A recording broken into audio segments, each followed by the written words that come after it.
some way of bridging the gap between where you are and where the consumer is today. And that's personalized service and understanding exactly what it is. I love the concept of creating a reduced offering. And, you know, from the supplier standpoint in the market, you know, I know Sanmar and SNS and Alpha Brewer, that everybody's got these massive catalogs, you know, 900 pages thick. I don't know how many SKUs that are in there. They've got these warehouses all over the country now to try and service as quick as possible because of the Amazon mentality. They want to be within 1 day to service the way Amazon does. Well, in the meantime, have any of you noticed that when you place an order now, that some of it's coming from Indiana and some of it's coming from Dallas and some of it's coming from Seattle? It's actually degraded the service that we're getting because they're out of the inventory in specific areas. So the thing that you can do is reduce your offerings, create tiered offerings where you've got the fast track answers for items that you know are staples that you can get and that you can stock at a certain level that you're comfortable with. And then the other more specialty items are a different tier and a different time, turnaround time on. Those are two things that you can do to address that and create a strategy for yourself. Affect the market, or like how do you not get overwhelmed in one? And I don't know, how do you balance it, I guess is what I'm asking. Well, one of the videos I showed Jared, and you can ask him over there because that's exactly what they do at Rockford Art Deli. Is they do have an amazing Rockford Art Deli brand, which is like the total centric, you know, the Rockford version of what Portland Gear does. But they also do what Portland Gear doesn't do is they do their own custom printing too. So they use the business to increase the value of what they're selling because they're selling the Rockford Art Deli shirts for $25 to $30. Right. So immediately their customers' price expectations are coming on to get a custom printed shirt is already higher because of the value of the shirts in their store. And don't forget, Shirt Lab Atlanta, we're talking about apparel brand. Yeah. I would say don't be afraid to take some risks. Don't be afraid of failure. I believe that there's two kinds of things you can do. Successes and learning experiences. So there's going to be times when you try stuff and it sucked, but you can learn from that. And you can learn how to do things better and not make that same mistake. And similarly with your successes, yeah, you're going to party and celebrate, but figure out why that happened too. So that would be my advice. Don't be afraid to try some stuff. Oh man, Brad here's my spirit animal. So what I'd have to say is be comfortable being uncomfortable, right? And also obviously get a mentor. Another plug. Get clear. Get clear on who you are and what your story is. Begin with the end in mind. So when you begin with the end in mind, it's like, how are you going to exit your business? Are you going to do this forever, or are you going to do it to sell? If you're clear on where you are and you're clear on the end, every decision that comes down the road is going to move you towards your end goal. And that helps to make your business grow smoothly and efficiently and helps you avoid taking on jobs and clients that are not a fit for who you are. Yeah, I'm going to echo the mentorship. You know, finding somebody that you get would want to trade life with. I mean, that's knows the path and can get you there pretty quickly. You guys are currently doing it right now. And then clarity around who you're servicing and who you are and how to bridge the gap. Yeah, and I would say strategy. Have a strategy. Any business should start off with a strategy. That's it. Who's your competitors? Who is what is the environment? Who are your customers? Who are the target customers? Who are the opportunities? And of those opportunities, who are you going to go after? How Mark was saying before. You know, what is your differentiation? And then where you can apply that to what customer base to be successful. There's so many hours in the day. You got to be targeted and strategic. Know your why and align with the customers that do that and then bring them along with you. So make them a part of your journey and make them a part of your success. Awesome. Thank you, guys. So Grow your business, you have to know all of your numbers. Pay attention to everything. Pay attention to the number of quotes that go out, number of orders that you produce, number of calls that you make. It might sound like a lot, but it's not if you're doing it in real time or if you have any kind of tracking software for this kind of stuff. You can't run around. When I started this business, I ran around without knowing what I was doing. I was doing stuff with no real strategy behind it. But if you start keeping track of everything, you'll start to see what's working. The numbers will tell you things. I had my entire sales team for 2 years keep track of I said, we're going to start selling on LinkedIn. And I had them keep track of their subject lines and their opening line on LinkedIn for 2 years. And then we ran it up against the sales figures, and we kind of narrowed down what your opening line should be on LinkedIn because we kept track of it. If we hadn't done that, and then our close rate went up. If we hadn't done that tracking, we wouldn't have been able to. What is it? And that opening line is? This is a workshop, come on. Let's go to Atlanta for that. Yeah, we're gonna need to call Marshall.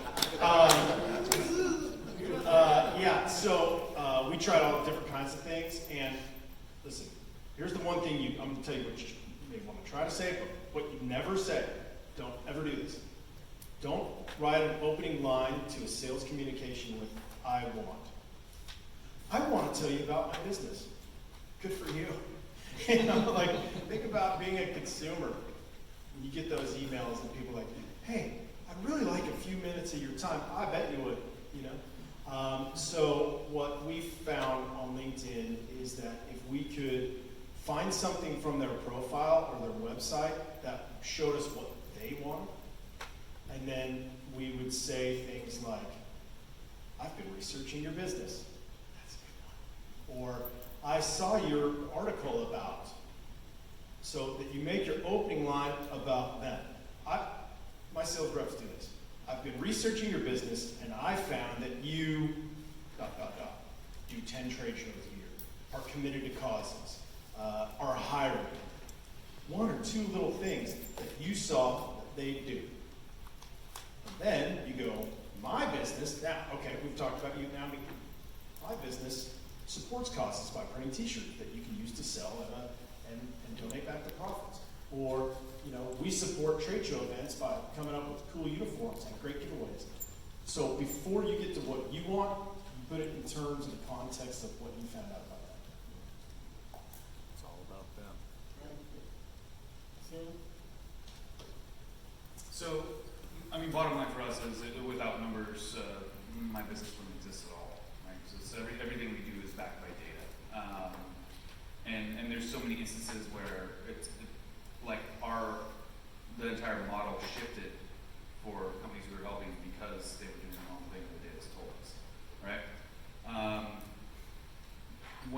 If we were to look at specific numbers that I think you need to know, and that, like, if I were meeting you for the first time and we're having a conversation, the things I'd be asking you are, what's your CPA? What does it cost for you to acquire a client? What's the max CPA that you can spend? What's the lifetime value of that client, right? What's the average order value as well, even for a first-time client? And then obviously, what's your ROI? What are your margins that you can survive on? Knowing those numbers help determine a lot of things moving forward, help determine your strategy. And you can sort of work backwards once you know those as well. And so then that helps you create your strategy and budget accordingly. And then obviously, once you know those, it sort of breaks down everything else. It's sort of the fundamental base for any part of your business, not only the marketing side, but every part of it specifically. So that said, you've got to know your numbers, bottom line. So I start off most of my calls when I talk to new people with numbers are our friend.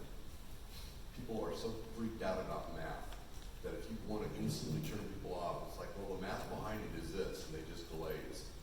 The fact of the matter is we're in a data-driven world. Data is what everybody is looking at and analyzing, and the insights that I've been able to find have been in the data. So the transition for you is about KPIs, right? You hear KPIs, key performance indicators. There's two types of indicators. There are trailing indicators and there are leading indicators, right? The trailing indicators are like looking at your financial statement with profit and loss. Those are past events, things that have happened in the past. It's like driving your business by looking in the rearview mirror. You wouldn't get very far if you just relied on those kinds of trailing indicators. But they are important because you can see what's happened to your margins and what kinds of, things that happen, what sales have been sold, what, cost of goods going up, things like that. They are important. The other side that I really put a lot of emphasis on are leading indicators, or as I refer to them, brake lights on the freeway. These are indicators that are gonna come on and ahead of the time. You're gonna see them before the events actually take place. So to your point on sales, like how many quotes are you doing? How many calls are you doing every day? Because those are indicators of what your future sales are gonna be, right? So if you drop below 8 calls a day or 7 calls a day, you're gonna have a lull in your orders booked in a week or 2 weeks down the road when they make that. So there's a balance between forward trailing indicators and future indicators. And it's gonna be different for each individual company. But those things are gonna be, what do we need to measure that will indicate when work is gonna come in? So in my business, I do a lot of color separations. That's one part of my business. Separations is an indicator of future business work because the separations have to be done before the screens can be made and the job can be printed. So when I see an uptick in business, then I can tell you that 2 weeks down the road or 3 weeks down the road, there's gonna be a lot of busy printers. And right now, just out of indication, is the highest level of business on separations that I've ever seen in the entire history of my company. I've been doing separations for over 100,000 separations in the last 25 years. So that's a really good indication that the fall is gonna be really strong. There's a lot of business out there. So that's a future indicator that is good signs for us. So, everything he said. No, ditto. And there's a couple of numbers.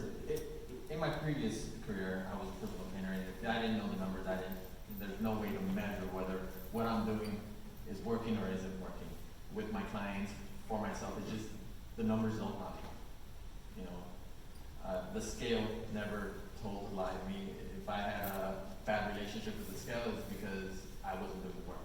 So knowing your numbers is essential. And there's the concrete data, and then there's the altruistic data. So one of the numbers that I take a look at is the critical number. And it's fueled by the purpose, my why.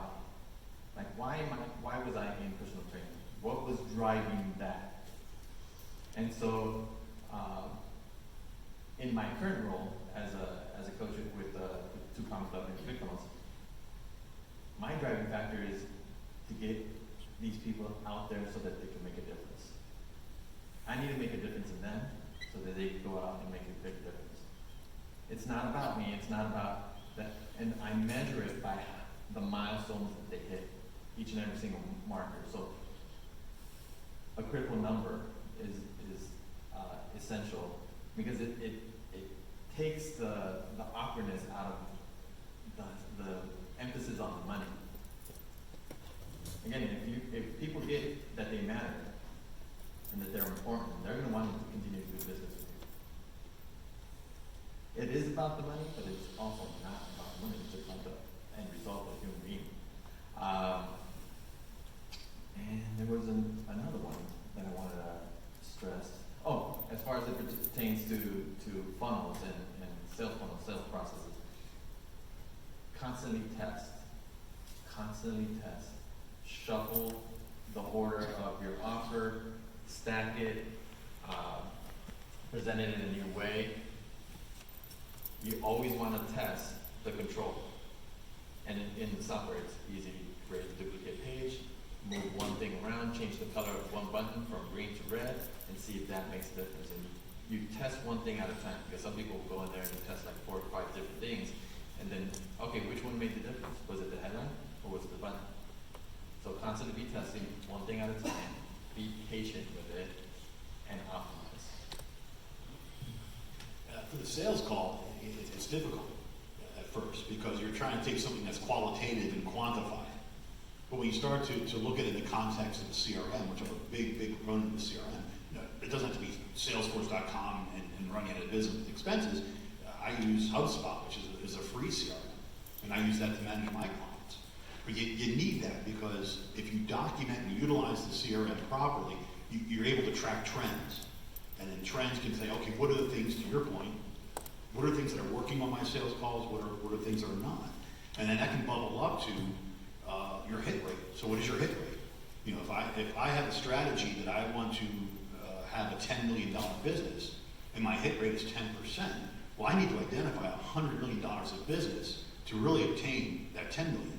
And it all starts down at the call level when you start to document the trends that are making you successful to get those wins. With video, we track the engagement, so how long somebody watches the video. We track how many views the total video gets. We also track how many shares and comments or interactions that video gets. So those are the three things that we look at. It's kind of hard. The ROI sometimes with video specifically is hard to track. And I think overall, you just kind of look at the number of videos and how that engagement goes and then how that ties to your revenue. We don't have an exact tie-in though. We look at the leading indicators of how well the videos are made and how well they're doing by those three things. I've made it pretty clear, video. I mean, you know, especially if you're going to attract young talent, and you know, there's old school ways to sell, and they're good, and there's new ways to sell, and they're good. But you need somebody to push the envelope, and I was super impressed by that stuff. And a lot of this digital talk, I mean, I don't know where you would start doing any of this stuff yourself. Hire a media company and get them marketing for you. It was very helpful today with that. The 5 whys. I never heard that before, and I was like, damn, yes, embed in my life. That's exactly what we're gonna be doing. Track video.